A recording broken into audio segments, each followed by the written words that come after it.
Fl-aħħar sigħat f'Malta fiequ 2 persuni mill-coronavirus biex bekk fiequ total ta' 450 każ f'pajjiżna.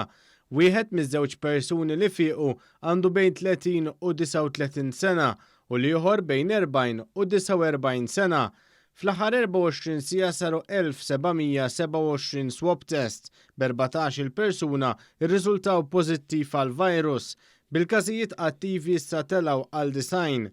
Fost dawk pożittivi hemm raġel ta' 18-il sena li jaħdem f'ħanut u mara Maltija ta' 23 sena li taħdem f'ħanut tal-ikel.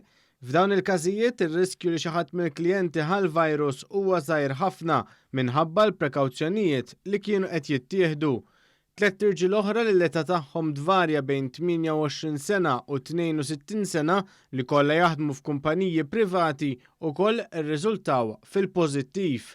Is-Superintendent tas-Saħħa Pubblika l-Professur Charmaine Gauci spjegat kif 9 mill-każijiet ta' persuni pożittivi ma kellhom l-ebda sintomi.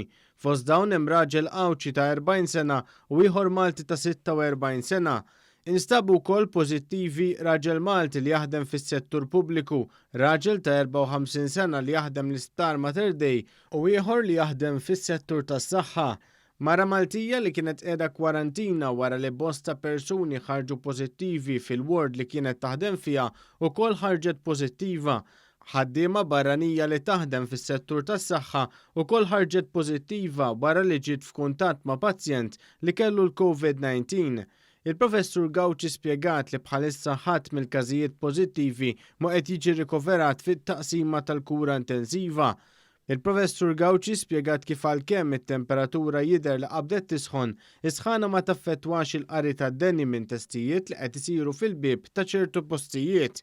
Dan fil-waqt li persuna trid tara li ma tkunx qadet fix-xemx qabel tagħmel it-test. Jekk persuna qiegħed fi sħana, il-temperatura tal-ġisem tirregola lilha nnifisha.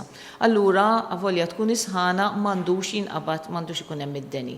Ta' ħaġa importanti wkoll hija li eżatt qabel ma tagħmel dan it-test il-persuna ma jkunx qatt fix-xemx għaliex jista' jkollok sitwazzjoni fejn il-ġilda tisħon xi ftit, allura tista' tagħmel ftit bias fil-riżultat.